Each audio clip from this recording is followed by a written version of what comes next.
We're live now. Okay, folks, we are live and we are waiting on Matt Boland to rejoin us. A slight temporary blip in the matrix here. This is your weekly dose of Mauls, Balls and All. You are all very welcome. We would welcome your comments and your opinions and all that sort of stuff. And before we start, if you're watching on YouTube, just hit the subscribe button and the like button. It doesn't cost you anything, but it helps us to get ranked in the algorithms and all that sort of messing that YouTube do. Anyway, joining me this evening. Sorry, Mike. It's the same with Spotify, I think, isn't it? And yeah, I was going to say Spotify as well. Thanks. No, you weren't. You forgot about it. Well, I actually you caught me out there, Mike. I did forget about it. All right, okay. Now, joining me this evening are now Matt has disappeared. I presume he'll be back on. Hold on. I said it, and as soon as I said it, he hasn't connected his. Where is he? Add to the stage. Do we have Matt? We have a spinning white wheel. Anyway, we will move on. We have joining me. We'll give him 5 seconds. 5, 4, 3, 2, 1. No, go away, Matt. You're annoying me now. I'm removing you. Try and rejoin. Remove. There we go. Right, joining me this evening are very familiar faces to you all. We have Peter Martin with his alias there, Pistol Pete, is joining us. The Irishman in Glasgow, Mike Reedy, is joining us. And Connacht's finest, James Grennan, is also joining us. Gentlemen, are we all well in ourselves? How are you doing? Couldn't be better, Pete. Could not be better. Living the fucking dream. Excellent. Well done. Okay. All right, gentlemen, we had, there was a few things happening this week. One of the stories that kind of, I suppose, caught the ire of some rugby supporters was the Eben Etzebeth ruling. I found it quite frankly ridiculous. And there's a few aspects to this, but Peter Martin, I'll come to you first on this. Etzebeth was clearly on camera caught eye gouging the Welsh player Alex Mann at the end of the recent test match. Yeah. They were the South Africa were 73-0 up at the time. There was no need for Etzebeth to do anything about that. And he went to he had his citing commission thing, whatever you want to call it. And it ended up that it broke today. Our colleague, Bishop Len, posted in our group, I wasn't aware of it, that Etzebeth got 12 weeks, where the maximum end to, or the maximum ban for this, I believe, is 12 months. Now, for rugby fans, and we've criticised World Rugby with good reason here in the past. What the hell, Pete, did you make of that? A 12-week ban for eye gouging when the maximum ban should have been 12 months.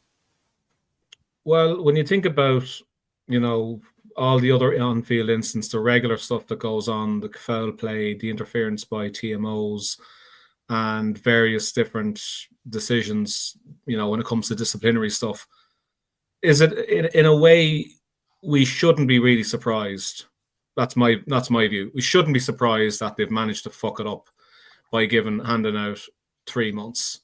Let's be honest. If World Rugby are nothing if not consistent, and consistently bad when it comes to these kind of sanctions. Like, I do think you're looking at, like, Etzebeth is a highly decorated player. He's a highly physical player, and he has track record in being of pushing the boundaries and so on. And this was like a needless act. There's no doubt about it. Needless act, and it hasn't done Welsh rugby much good, I would argue, insofar as it keeps referring back to the game and the scoreline that was that Welsh rugby. They want to forget about that very quickly. They want to consign that to the dustbin. Selective amnesia never flipping happened because it was just the most embarrassing thing, I'd say, in recent memory, like for Welsh rugby. But because Etzebeth gouged Alex Mann in the eye, it's basically still there. It's still being referenced. So the Welsh won't be happy for that reason. Never mind the fact that Etzebeth didn't got such a lenient sentence for that act. But like it just beggars belief. Like, who was making the decision? Like, had we gone 12 months, we would have said proper order. That's it, and move on. But here we are talking about this, and this will be spoken about for weeks to come. Like, Razzie Erasmus, to his credit, said after meeting in the aftermath of the game, it didn't look good.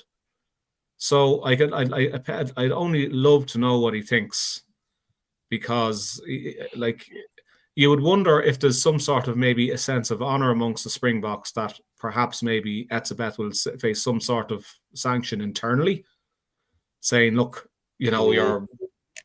It's hard to know. Like, you would just ask the question, and then you had Sia Khaleesi, who's best buddies with Etzebeth, came out and blindly defended him from the off. It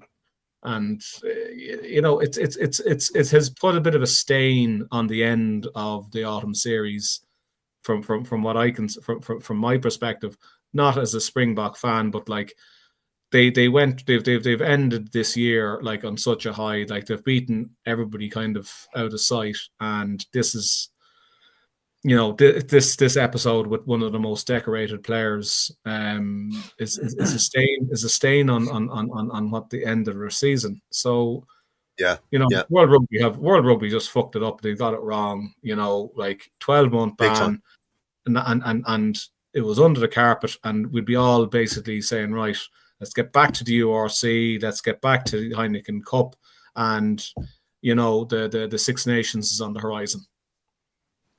Yeah. Okay. Good point, Pete. James Grennan. An aside to all this is that the Sharks have now deregistered Etzebeth because of this ban. But the ban itself, as I asked Pete, it was absolutely bloody disgraceful that he didn't get longer. Well, James. to be honest, I posted up about it earlier.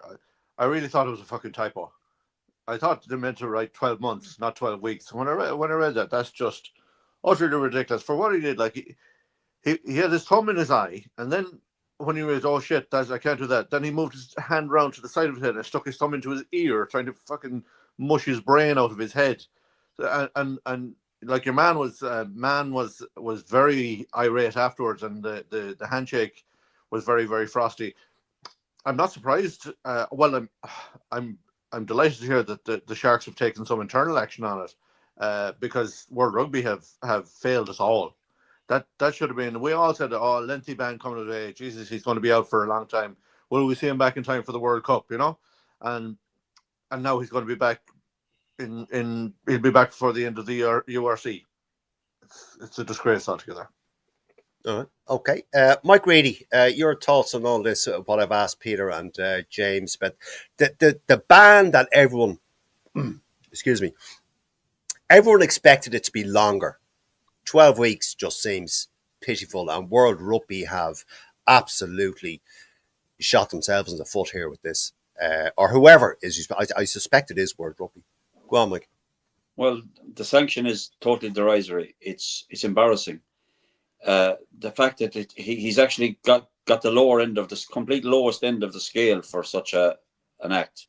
That's, eye gouging is the worst act you can perform on any sport. If you do that in the streets, you get to jail. You get jailed. That's a blinding incident. There's a potential risk of blinding the person doing something like that. It's embarrassing. And for World Rugby to come out and impose a 12-week sanction is frankly absolutely shocking. It's shameful, and I would not be surprised, as much as I despise South Africans, and I'm not going to hide that ever. I I'd expect. You never do, Mikey. You never do hide your disdain Well, for I'd South expect them Africa. to come out and do the right thing and fucking impose a proper sanction for that act. I would say, like, biting and eye gouging are the two worst acts. Every one of us will agree that's ever played any sports. But on a rugby pitch, because it's more prevalent in rugby purely because of the physicality and the way it's played.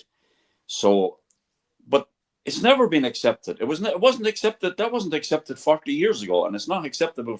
And now, where every kind of a camera angle, it was the most blatant thing I've ever seen. Like as regards eye gouging, it was as blatant as the bite on Aoife Wafer in the Women's World Cup. But Mike, well, everyone saw it. It was plain as day to see. He admitted it. Like he never tried to. He never tried to say it was on camera, Mike. It was on camera. We all saw it on the bloody screen. I know, but when they put it to him, in the hearing, he admitted the guilt, and they fucking gave him 12-week ban. The actual lowest ban they could have given him. It's fucking embarrassing. I don't know. Okay, thanks, Mike. Matt Boland, this farcical ban that Etzebeth got, 12 weeks for eye gouging. Now, why they took 5 hours to talk about this and decide what his ban would be, the citing committee, why it took so long for them to say, oh, well, we don't know about this, when it was bloody obvious that he was eye gouging Alex Mann. But the ban itself, Matt, your thoughts on that?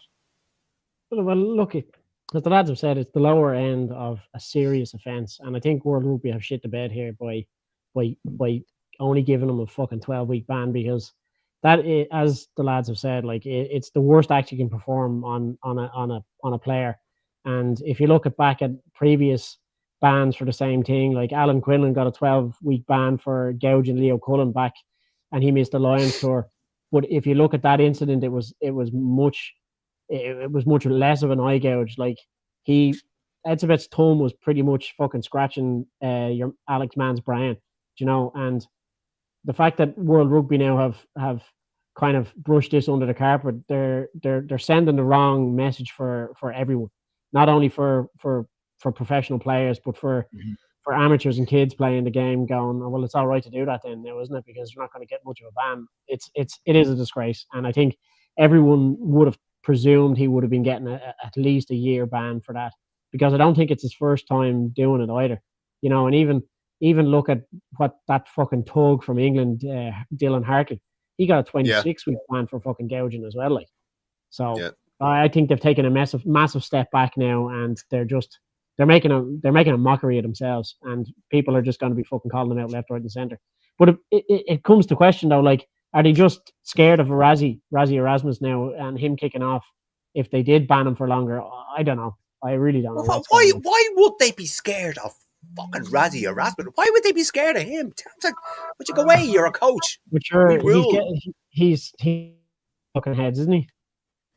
He's what? Well, he's right. The South Africans are refed differently to everyone else based on what we've seen. They're from the fucking World Rugby. Yeah, well, Claire Devaney mentioned this last week, and I showed you what the comments were on YouTube, and someone was laughing at her suggestion about that. Anyway, before we go on to my next point, Gregor Galway, evening all. Hi, Gregor, how are you? And reiterating what you just said there, Matt, if you look at the past, Hartley got 26 weeks. Yes, you're quite right, Gregor. Mark Noonan, hi Mark. World Rugby is consistently inconsistent. I think we all agree with you on that. Yeah. Luke Conway, our good friend Luke Conway. Evening all. Hi Luke, how are you? Hope you're well. Mike Sheedy, the all reliable Mike Sheedy. World Rugby are a joke, putting player safety out the window. That was every dangerous on player and his eye. Yes. Gregor, yes, I just mentioned that. Yeah, you did say that, Ree Hartley. Yes, absolutely. But folks, gentlemen, okay, just to continue on this, and I have two more points to make on this, Pete. And we kind of alluded to it there in our answers for the question about the ban. like, are World Rugby stupid, or Yes. do they like to contradict themselves? No, I'm not shying away from this. I just because I think it's ridiculous. Pete, are they contradicting themselves when they come out and they say, you know, we're against head contact, we have lowered the tackle height to mid abdomen or whatever it was, or waist height, whatever it was.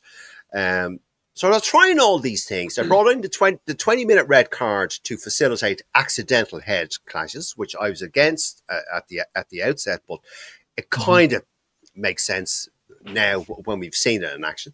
But Pete, are World Rugby just at the currently not fit for purpose in what they're telling the players and the supporters? Look, we're against head contact, but we're not going to punish fucking eye gouging, which, as Mike said, is one of the most abhorrent things you can do to a player. Yeah, well, it just basically, the question I would ask was, what would merit a year ban from World Rugby? Like, what act on a rugby pitch would warrant a year? Blinded You a know, player. like it beggars belief. Like, I think before, if you ask this question, you know, before that same question before the eye gouge incident, I would have said that, look, they're trying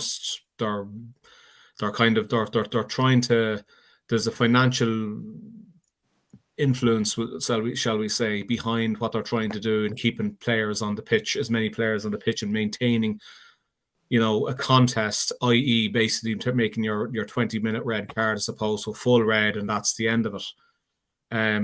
It just beggars belief. Like, I honestly can't answer the question for you, but the only thing I can only answer the question with a question: what will they give a 12-month plus ban for?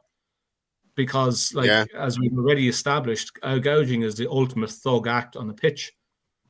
Do you know what I mean? Like, Yeah. I know. Yeah. Like, there's no, like, perhaps there's something that perhaps there's some sort of inert intimidation because it's a South African player. Who knows? Because they're just they're fed up with Razzie being in their ears. I don't know. But you see, being a Welsh player, we'll never know who committed the act. No, but Pete, I don't get that argument that World Rugby are fearful of Razzie. Like, who cares? It's Razzie. He's a rugby coach. I don't care. They shouldn't care. But Peter, all the times Razzie has opened his mouth, there's been a reaction. Mm-hmm. So to say that World Rugby aren't afraid of him, I would have to disagree with you on that point. They are absolutely influenced. At the end of the day, he is the coach. He is the most successful coach in the history of World Rugby. Like it or not, 3 World Cups, and the way they're playing at the moment, I wouldn't put a whole pile of money against them winning a 4th. And the way they're playing, the style they're playing. We'll come on to that. We'll come on to that, Pete. We'll come on to that. So, like, he is the elephant in the room. He is the big mover. He is, like, they are going to be undoubtedly influenced by what he says.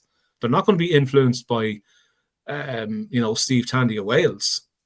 They're not going to be influenced by the head coach of Tonga. But they shouldn't be influenced by anyone, Pete. That's absolutely my point. But we're dealing with what we're dealing. We are where we are, and we're dealing with what we're dealing with. This is the reality. Unfortunately, is that the big noise gets he or she who shouts loudest gets heard, and I think ultimately, like it or not, that is what's happening. Well, I shout very loud about stuff in my house, and I don't get fucking listened to. So but you keep saying stuff about Heineken and more Heineken. That's what you keep talking about. It's the squeaky wheel gets the oil. Yeah, James Grennan, the same question to you that I've asked Pete, and Pete made some very good points there. James, like, are World Rugby just not fit for purpose now after saying all what they wanted to do about head injuries, and then they don't punish properly an eye gouging incident that everyone saw? Well, where do you start with that? Because, like, there's such inconsistency, and I think, who was it? Mark Noonan said World Rugby is consistently inconsistent. Well, so is the refereeing. Like we saw the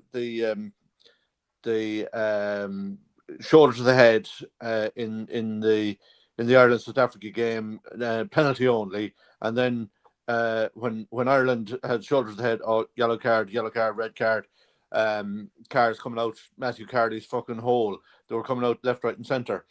And we have World Rugby now talking about head contact, and anything around the face, around the eye area is an absolute no. And yes, he gets off with just a slap on the wrist. And don't forget Scott Penny's incident against the Dragons. Correct. Yeah. So, like we have this like farcical situation. Like so what message are they trying to give? Because it's as mixed as you'll get. You can't fucking make head nor tail of it. Do they want to eliminate all head contact, all contact around the eye, or not? This message they're sending out now, saying, look, yeah, we had to do something, so we give him a 12-week ban. He gets a nice little rest, and he's back in for the business end of the URC. Fucking ridiculous. Yeah, I suspect I know the reason behind it, James. But thank you for your point and well made, Mike Reedy. What do you think? The same question. Well, first of all, here we go. There's a rant coming on. Go on. No rant coming on. First of all, something you said, Peter. It's the end of the year, and is this what the world of rugby is going to be remembered for, like for at the tail end of this year, and going forward? The concern I have is people watching this now. This is a high profile incident, yeah, and people that like parents sending their kids to play rugby, are they going to say if this is allowed on a rugby pitch and the sanction is such a low level sanction? Yeah. Do I really want my kids playing a sport like this? That's lads. I've been involved in rugby for 50 years, and nothing would take me away from it. But a person, a parent that has never maybe had much experience of rugby, and like we listen, lads, we try to tame the moral high ground about our sport, and rightly so. It's by and large a great sport to be involved in, and and all that. But when you have incidents like this, that doesn't pay. That's painting the complete wrong picture. And the world of rugby, the authorities like in charge of the game are allowing this to fucking go ahead. Go like it's basically it's unsanctioned as far as I'm concerned. The fucking guy should never be allowed to play rugby again as far as I'm concerned. He'd be banned for life. He didn't just poke his finger in his eye. He fucking he dug his thumb into the boy's eye. That's a blinding fucking and his ear when he realised what he was doing. He fucking moved up. It's absolutely shameful. By the way. What they've done is shameful. It's fucking embarrassing. So, Mike, are you only 50 years involved in rugby, Mike? I thought you were Jack Kyle's minis coach. He was, yes, he was. Okay. Well, there was that, like, but there was that, yes. I'm trying to keep. You cleaned his boots, Mike. You cleaned his boots. All right. I did, but okay. That's going forward, lads. You have to look to the future. I mean, Peter Martin's is an underage coach. If you're trying to coach those boys, and they're seeing that and thinking, fuck me, this is one of the top guys that's ever played rugby, and he's allowed to get away with that. Why would I not fucking do it? I know.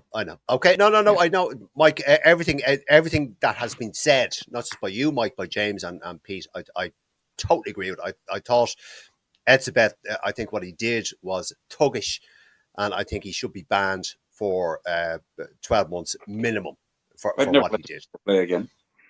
Or not play again. No, well, I don't know about not play again, but certainly a 12-month ban would be absolute. Niall Steins, just a few comments, gentlemen. Niall Steins, man buns should trigger an immediate 12-month. Love it. Yeah, right, okay. Thank you, Niall. Yes, thank you, Niall. Pauline Boland, who we all know. Are referees afraid of the South Africans and the clout they seem to have? It's totally disgraceful. Pauline, correct. You took the words out of all of our mates. Here's the kicker. The referee actually imposed the proper sanction during the game, and he was not backed up again by the rugby authorities. The referees are handing out red cards, and they're not fucking and World Rugby are not supporting them. It's fucking shameful. I think PJ Hennigan here kind of agrees with you there, Mike. Get World Rugby into a room with referees, head coaches, and captains, discuss incidents, and come up with ways forward. On how the game will be officiated, because nobody knows when something happens what the penalty will be. Absolutely, that's it. That's a very good point, PJ, and thank you for that. It'll be interesting, gents, to get the opinion of Luke Pearce. If he was refereeing that game, and I've no doubt he would have given a red card as well. But you see, Pete, Luke, if you heard that you did your bit, Luke did his bit, rightly so, red card, did the sanction, followed the letter of the law and procedure and protocol, all that stuff, and then it's a 12-week ban. I would just be curious to know what his thoughts would be. Would he just say, well, that's it, or holy fucking Jesus, like, you know what I mean? I suspect what Luke will say, or what would say, would be would not be favourable to World Rugby on that point, Pete, that you're saying. Let me see, Michael. World Rugby has now as much credibility as FIFA World Cup in Russia or Saudi next. Mark, I think you're on the money there with that, Mark. Now, gentlemen, before we move on, just one other thing that Donald Lenihan was writing about. We're still on the South Africa thing, and we're nearly half an hour in.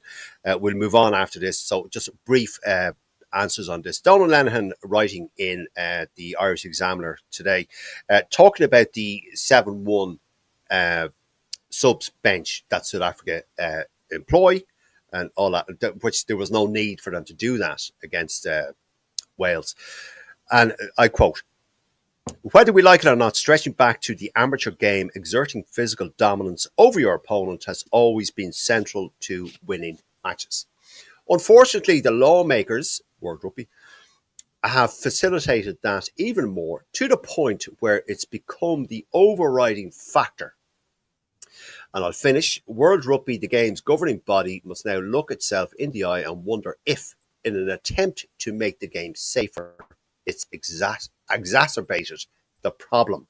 James Grennan, would you agree with Donald Lenihan there? I tend to agree with him, to be honest. They need to look in Alex Mann's eye, not alone their own eye.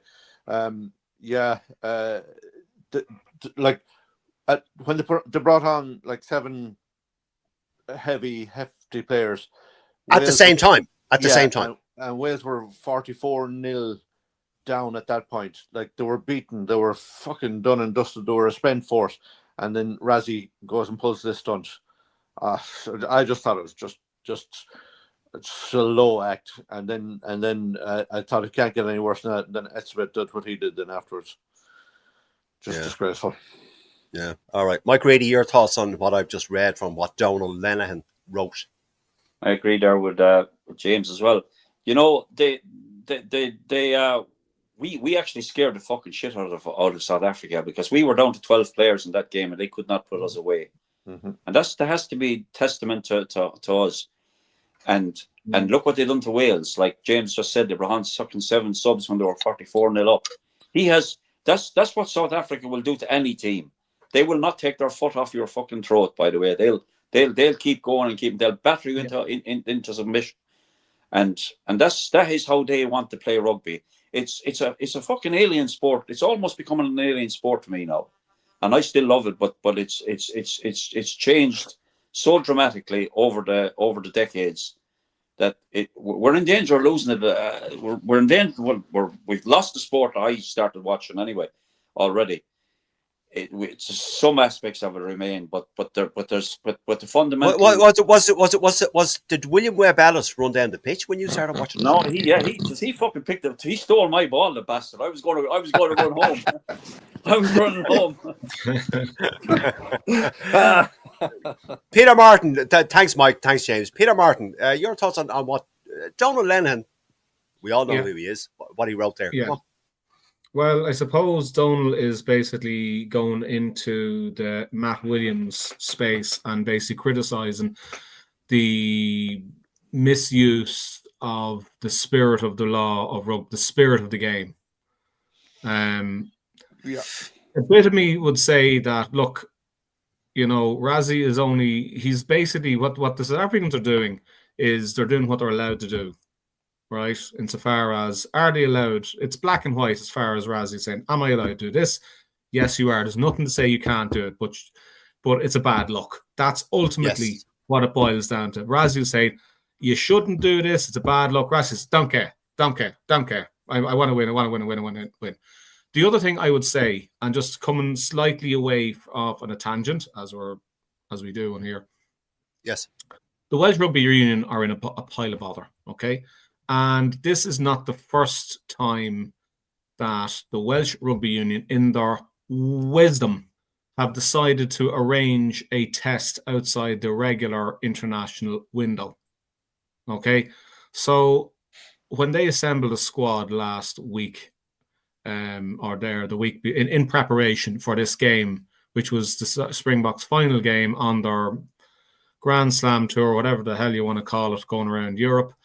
Everyone else was back at business, back to the clubs, so on, licking the wounds, reviews, all that kind of shit.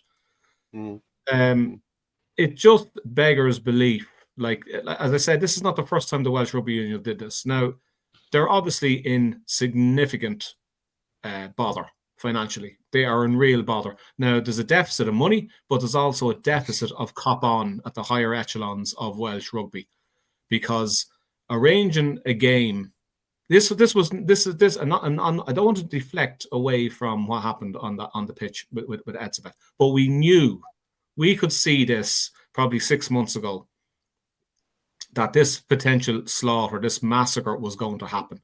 For the simple reason being, because the game was scheduled outside the normal international window at the end of the autumn internationals, that Welsh rugby, regardless, and they've lost a lot of players through retirements and so on and so forth, and the talent isn't coming through, they were going to have an absolute bog team out against them. So I do think to an extent that this whole sorry episode could have been prevented by the Welsh Rugby Union. But because they're in the hole they're in, they went ahead and, you know, the Welsh crowd, because there was a big enough crowd that went to see their team playing, got absolutely beaten well and truly out the gate. The WRU wanted to get the gate receipts, as you were saying, Pete. Income and by extension, Peter, a young player risked, as the lads have already said, we've already established, getting blinded by the act of a player who really, really should know better. Absolutely. And should have been banned, Pete. And should have been banned. But my point being in all of this is that, you know, there's a little bit, I feel myself, there's a little bit of blame that some of these things can be avoided. Some of these situations can be avoided. All right.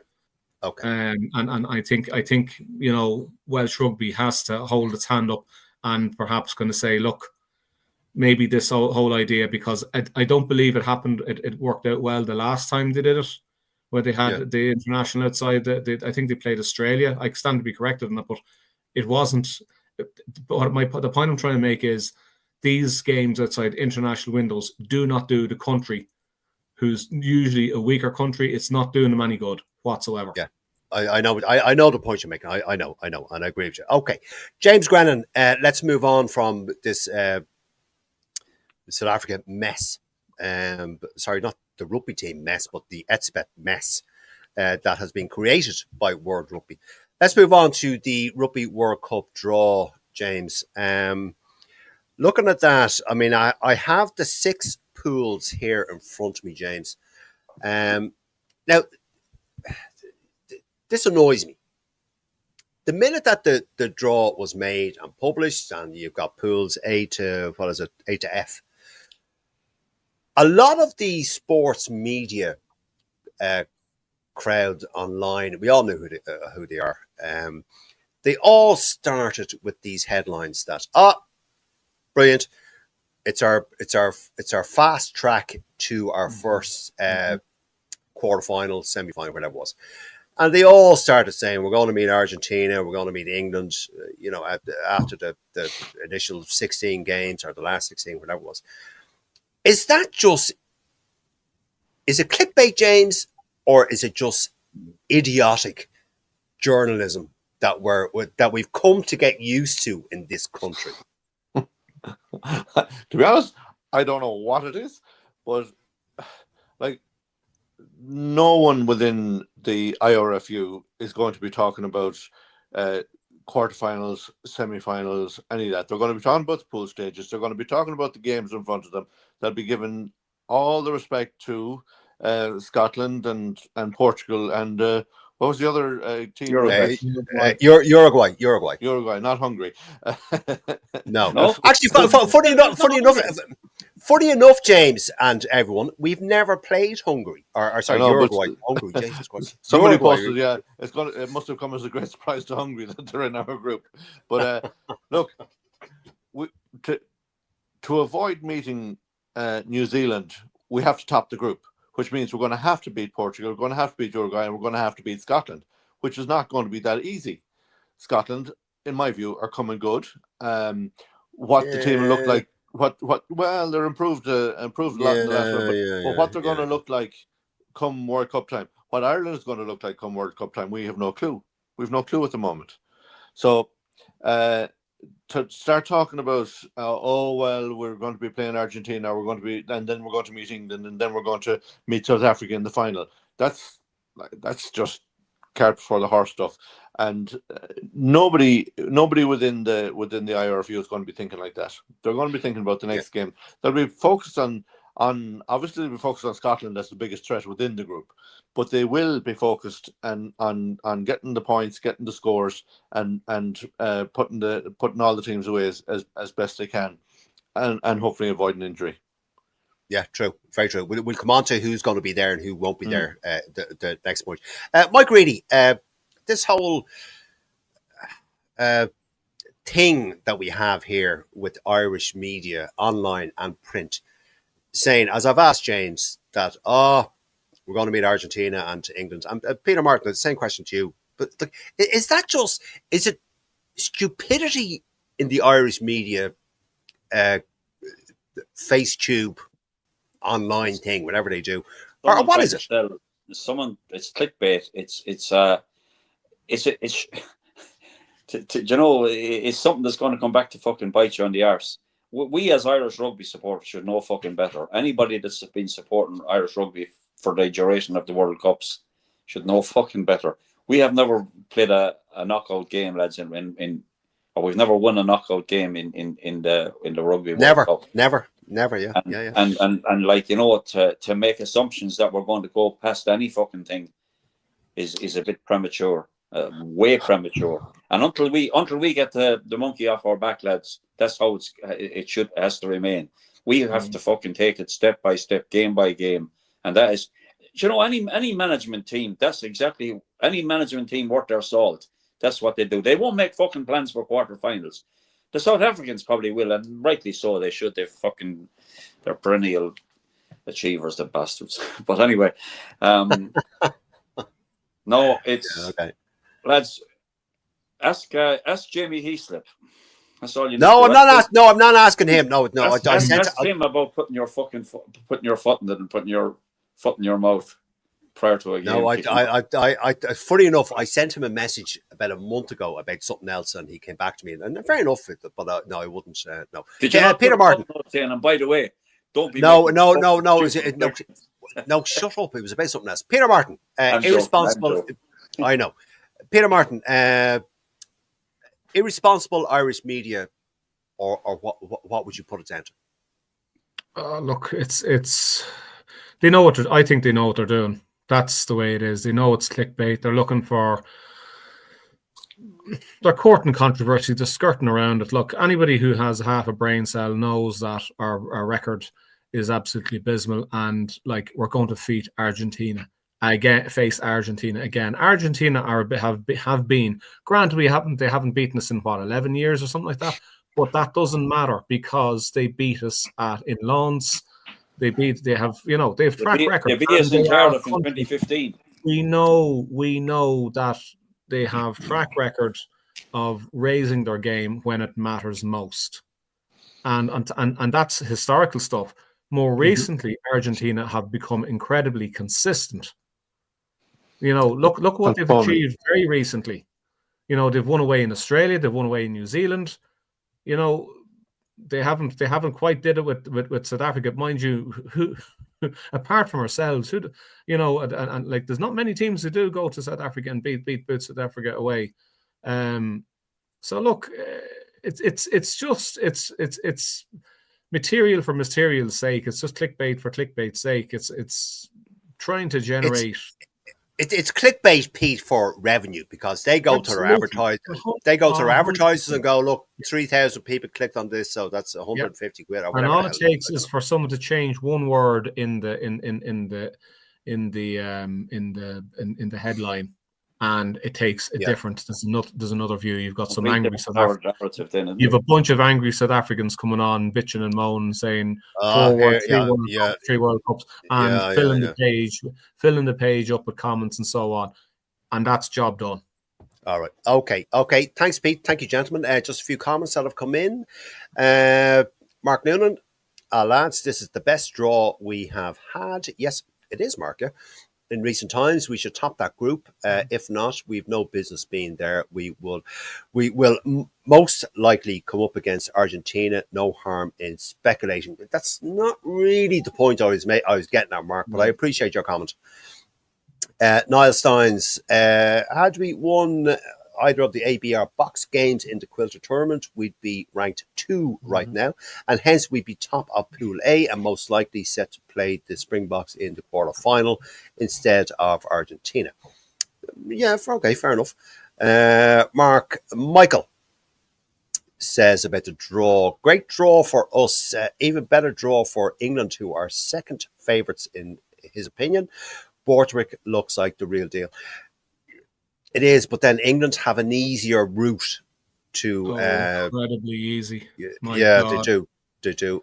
Gregor Galway responding to Mark Noonan. Mark Noonan, at least for once, we don't have the French and New Zealand and Saffels on our side of the draw. Very good. Okay, thanks, Gregor. James Grennan, it's you. Talking about the next World Cup, what players do you think will not be there? Now, there's a few that pop into my head. Bundy, your pal, Henshaw, yep.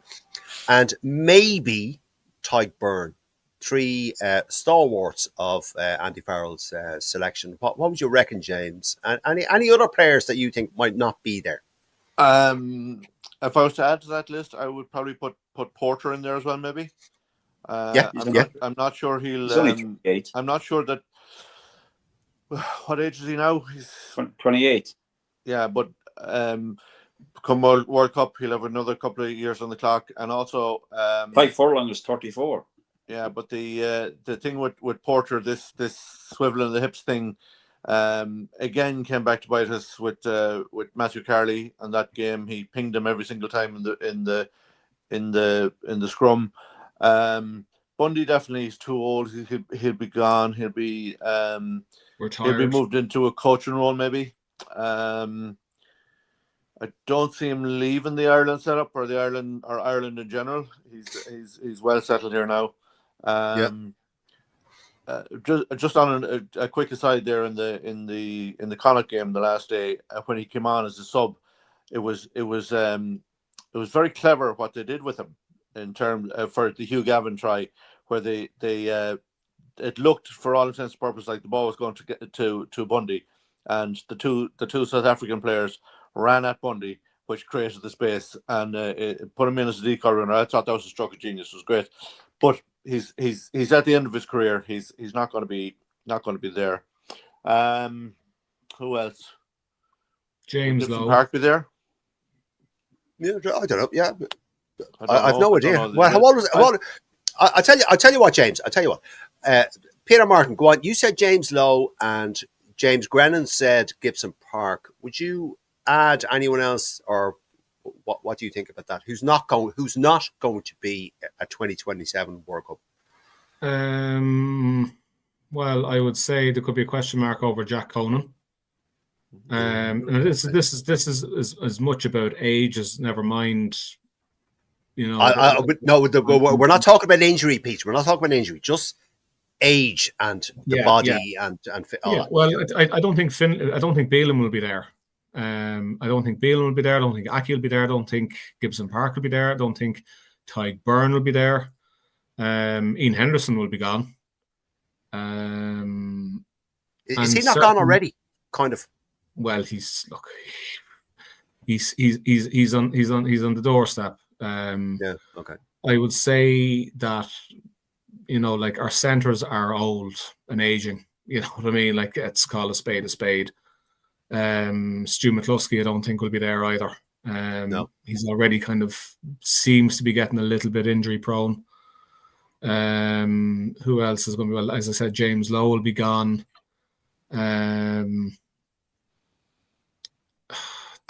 That's kind of really it. Really. Okay.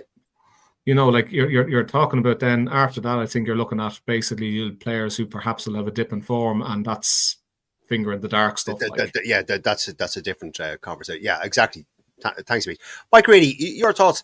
Anyone else that hasn't been mentioned that you feel might not be there in 2027 in Australia? I think you've covered all the bases there, lads. I mean, I think Tyke Furlong is going to be struggling. Like, he's already 34, 35 years of age. But, like, for the sake of our nation going to that World Cup, lads, we kind of need to be replacing all these guys now, and we haven't. So, you know, we're kind of behind the cue ball here a little bit. You know, we're probably not where we should be if you're looking at age profile. And let's hope some of these boys can go and maybe do a job. But doing a job is not going to win you a fucking World Cup. To be honest, lads, I think just to add on and go off on a tangent there, I think what we need to be looking at is adding a few more tricks and, you know, a slight change in the direction of our game plan. That's my view on this. Well, I'll tell you what, Pete.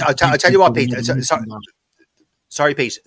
I don't mean to interrupt, but what I want to do, I'm just time conscious as always. Yeah. I will come on. I'll make a point now in just 1 second after just read out a few comments here. Mike Sheedy, hi Mike again. Media, they don't what can happen in game of rugby in 2 years' time. Irish rugby, we have to win both Six Nations before the World Cup 2027. Also, lots of new young guns playing then. Yes, absolutely. Thanks, Mike. Mark Noonan again. Anyone 32/33 or older defo won't make the World Cup. Yeah, that's true. I don't think anything is definite, by the way. Well, nothing's definite. No, now, Pete, on your point there that you were saying, the IRFU posted this, which is encouraging, talking about players coming through and replacing players who might retire or who might be injured. And they said the IRFU and Scottish Rugby have confirmed that the Club 15 fixture will return on Friday, the 13th of February 2026, with the match streamed live on Irish Rugby.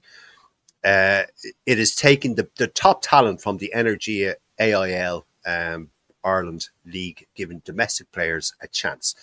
Pete, this is where apparently the replacements, or whatever you want to call them, are going to come into the national squad. Pete, would you? I think this is a great idea. Come on, Pete. So let me get this right. This is the club team, Ireland club team versus a Scottish club team. Yes, on the 13th of February. Yes. I think that's, no offense to anybody involved, but that's just window dressing. That's not. I don't think that is as far as removed from the professional game, or indeed the evolution of new talent coming through as you can get almost. That's just an aside. That's just basically guys who are in the AIL who I think it's fair to say it's like the AIL, the upper echelons of it is effectively an under 25 league, and it's full of players who just were unlucky flip of a coin, one bad injury, wrong place, wrong time, whatever, away from being, on a Leinster contract or a Connacht contract or whatever the case may be. I honestly don't think most of those players are effectively there. It's a final shot at glory. I think like they weren't going to make it as a professional player and play for Ireland professionally, so they're getting a shot at playing via club. Just to come back to my point on the evolution of, I think it's like, and I had a chat with, I might have shared, I shared this with you that I bumped into Bernard Jackman there last Sunday week, and himself and Alan Quinlan gave a great kind of interview in Drogheda. And one of the things are just basically, obviously, it was just the day after the South Africa game, and it was full of the chat about it. But one of the things we kind of asking was about I asked a question, and I quoted our good friend who couldn't be with us here tonight, Brett Igo, who basically said up to over 80% of our tries are on directly from set play. So that's scrum and line out for those who aren't 100%. Oh, sure. Really? I didn't know that. All right, okay. Yeah. Well, we're not really known as a broken play try scoring team, though.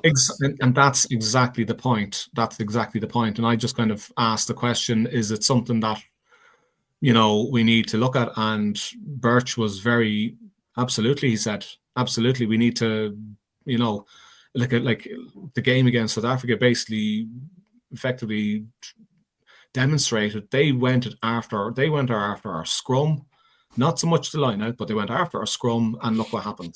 Like we were demolished. And like if you can't play like and it's been like you've heard Ronan O'Gara has been said, and others have said, if you've no scrum, you've no set play, you've no static ball to long. I tell you, Pete, my dad used to say that as well. If you've no scrum, you're not going to win a game. James Grennan, thanks, Pete. James Grennan, the promotion of AIL players. Would you agree with what Pete said there? That we're going to have an Irish 15s team filled with AIL players that are going to play Scotland. Is this a way to maybe fill the retirements of the national team or provincial teams or whatever it may be, in your view, James? Or is it what Pete said? It's a gimme to these players that never actually made it. What do you think? Well, to be honest, I don't know what it's going to achieve. I think it's lovely for the lads involved who will get a chance to wear an Ireland jersey that didn't make it through to the squads, the provincial squads, and got contracts, and they'll have an opportunity to wear an Ireland jersey. And you never know, we might discover a nugget there that shines during that period. But I'm not entirely sure what the idea of the whole thing is. But I think it's great. It's lovely. I think it's a nice thing for the guys in the L to get this chance to wear an Ireland jersey. I think it's lovely. I don't see much wrong with it. But I don't. It's not going to give us the answers to who's going to replace Bundy when he retires, or who's going to replace, Porter or whoever. We're not going to find replacements for those guys from the AIL. We're going to get those replacements through the academies. I think that's where we're going to get them at the various provinces. We're going to get the replacements coming up through the academies. That's what I think. And maybe we'll get another like Mac Hansen that'll arrive here to Ireland and slot straight in. He'll be Irish qualified and slot straight in. You never know. But and then break his foot and be out for ages. Yeah. Mike Reedy, is this idea of the Irish 15 playing Scotland, and as I've asked Pete and James, promoting AIL players to an Irish jersey, is it just tokenism, or is there some merit in this, Mike, or what? Do you have an opinion or whatever? I agree with what the lads have said. Lads, if we got even one player from this exercise, it would be worth it. But it's worth it to all the individuals that are going to be involved. Purely, like James said, to put on an Ireland shirt, you know, and go out there and represent the country at whatever level. It's an honour, an absolute honour that not many people get to experience. And I do think, funnily enough, this could be beneficial to Scotland because they don't have a lot to pick from, like, club wise. So. But no, the replacements are going to come through the academies at the 4 provinces, and that'll be the replacements going forward for rugby. If you haven't met into one of the academies, lads, it's very unlikely you're going to fucking play at top level for your country. It's as simple as that. That's how it's been for the professional era, basically, hasn't it? Yeah, so, true. James, before we go on to the games coming up, because we're fast approaching the hour mark, where on the international squad, the Irish, obviously the Irish squad, are position-wise, are we lacking depth? Because there was an awful lot of chatter about South Africa and the amount of depth in positions that they had. England have a similar setup as well. What position? Now, the back row, I think we produce them at will. But I think position-wise, I think now we have discussed this before in the past, but we're 2 years out from a World Cup. One position I would worry about, James, is full back. But any other positions, James, that you would think, well, we could do with a few more lads there? I think the entire front row. I think we don't have enough depth in the entire front row. We don't have the equivalent of a bomb squad that could come on there. Centres as well. I think we're going to be light on centres. When Robbie's gone and Bundy's gone, and the second and third choice and fourth choice players for that position, I don't think we have enough there. Maybe the likes of Hugh Gavin might slot in there. He seems to be he did well, the under 20s. Yeah. He looks like the real deal. He does. I think the front row. Definitely the front row. I think we don't have any obvious talent coming through there that I can see anyway. So you're talking props, James, because we have hookers. Okay. Peter Martin, would you? Yeah. Okay. Thanks, James. Peter Martin, would you agree with James what he said there? I think I believe we're actually okay at front row. I think Porter will still. Is still going to play a part going forward. I think with the emergence of Paddy McCarthy is a massive bonus because we're just not seeing enough from Jack Boyle. So Paddy McCarthy is apparently, going by the interviews I've heard about him, is that basically he's a very quick learner. Like, basically you're telling this guy once and he's sharp, he has it. And that's only going to be a massive bonus.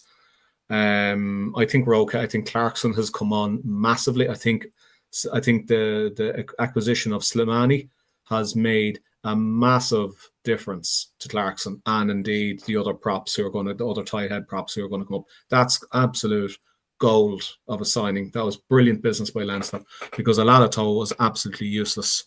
No offense to him, but he did absolutely nothing. I've said it before. He's the ultimate 6 out of 10 player. He turns up and he doesn't make it. There's been absolutely. He's a zero impact player for me. He doesn't bring something when he comes on the pitch. Anytime he's been on a blue jersey, he was a nondescript. It could be in anybody. You're a very, very nondescript player. I think where we are in a little bit of trouble is second row. Because James Ryan, and I've asked this question before, you've Byrne who's aging, and ultimately he's not going to last there. James Ryan is there. The question is, if Henderson is not there and Byrne is played maybe at 6, who is going in at second row? There needs to be second rows blooded badly, very quickly. There needs to be.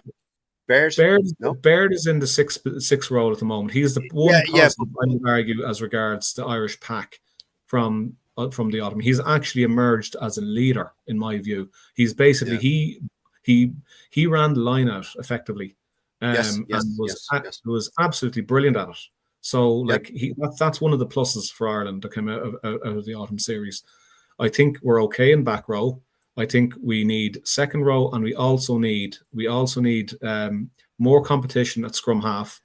And full back piece. Well, I would suggest that Jamie Osborne is going to be a little bit of a Swiss Army knife. He can fit in at wing, but he can also fit in a full back. And that big left boot, you can be sure as night follows day, he's learning a shitload from James Lowe. Mentoring wise and all that kind of stuff. But centre as well. But I would disagree with James. I think there is the talent there. It's a question of kicking some of the older boys to touch and giving the younger guys their head. Hugh Gavin, you've mentioned already, absolutely has really come on. And young possibly like young possibly, yeah. Okay, brilliant. Sorry, Pete. I don't want to cut you off. We're at the hour mark, and I want to get Mike's take on. Mike, briefly, go ahead. Yeah, I agree with the lads. Second row, we still have Joe McCarthy. He's the forgotten man, is he? He was mentioned. He's still got to come back for Leinster, hasn't he? Yes, the Murray brothers, as they're called, at Connacht, or wherever the fuck the Murray brothers. That Edogbo, Munster as well. There's a few players, lads, that are thereabouts. There's a young black chap that played tight head for Connacht. He's played underage for Ireland. What's his name? Tight head. Begins with an S. James. Simon. Sam. Steve. Well, that boy tight head. He scrummaged really well against the Sharks when he came on last week. Gregor Galway will pop on now with the name of that player you're talking about. I guarantee you, Gregor Galway. I'm not. It's not desperation stakes for me. I agree with. I think we're okay at fullback. I think we'll be all right. There's players. I don't know. There's players that still will come through, lads. We've got 2 years, but they'll only come through if we fucking bring them through. That's the key here, and we're not bringing them through. Okay. Now, Grant. Thank you, gentlemen. Now, as we always end our shows, the upcoming games. I just remind people who are watching, if you're watching on YouTube, just hit the subscribe and the like button. It goes an awful long way to help the algorithm. It doesn't cost you anything. And on Spotify as well. All right. Now, James Grennan, games coming up this weekend. We have Challenge Cup and we have Heineken Cup or Investec. Bollocks, whatever it's called now, but we call it the Heineken Cup.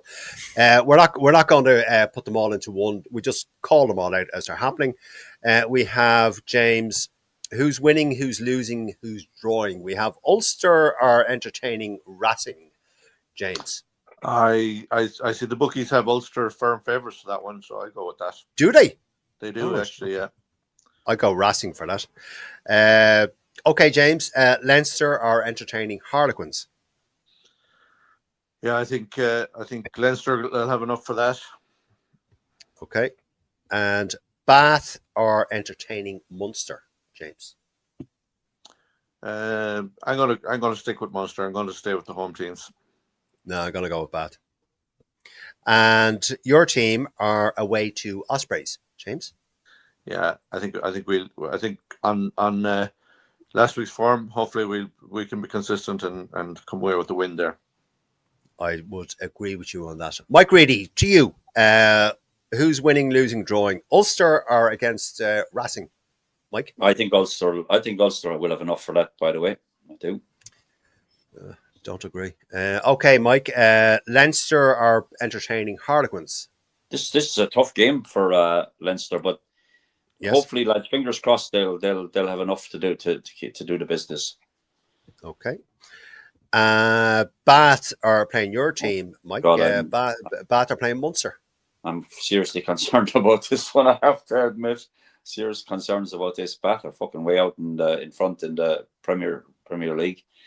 I'm going to have to say, lads, I can't back against Munster, but it's only I can't even be on the fucking fence. Just be realistic on current form. That's all I'm asking. Yeah, well, I still can't. I can't back against an Irish province, lads. I'm sorry, I'm not going to do it. That's against every fucking being in my.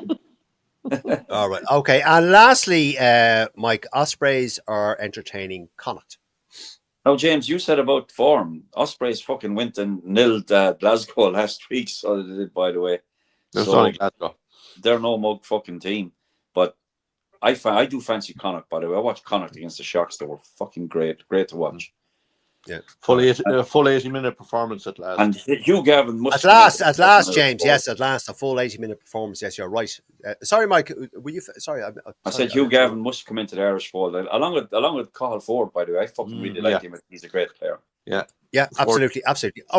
Okay, yeah. Peter Martin, last voice on the show because we are over the hour mark. Your call. Ulster entertaining Racing.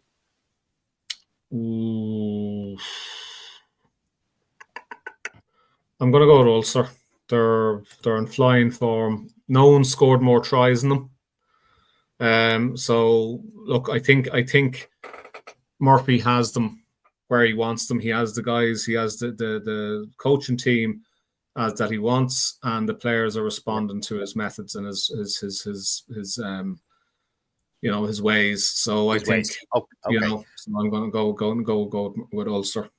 Okay, Pete, your team, my team, Leinster are playing Harlequins. Well, I've seen the Leinster team that put out they're putting out pretty much all the big guns. So I'm going to go with Leinster. Okay, thanks, Pete. And Bath are entertaining Munster. I think Bath in this occasion. Yeah, I'd agree with you. And Ospreys are playing James's team, Connacht. Ospreys are home. Ospreys are at home. I'm going to go with Connacht on this one. Fair enough. Okay, great job. That's your God-given right to do that. Mm-hmm. Okay. Now, before we sign off, let me just see here. Mark Noonan says, we'll be tough ass for Munster either way. We fly out in the morning, the 16th. We'll do their bit. Good man. Okay. Gregor Galway is telling Mark Noonan to enjoy his trip. Brilliant. Okay, folks, that is all we have time for. We are, again, as always, over time. My thanks are to all of you for watching and your comments and your opinions. It's greatly appreciated by all of us here. Also, my thanks are to the backroom team, who we all do this together. Peter Martin, thank you. Mike Reedy, thank you. And James Grennan, thank you. James Grennan is up at 5:30 in the morning, so he has to go straight to bed now. He'll get a mug of Ovaltine, and he'll be gone. Folks, thank you very much. I don't even drink Ovaltine. I mean, I'm showing my age. Folks, thanks a million. Talk to you next week. Thanks all. Take it easy. All the best, lads. Thanks very much.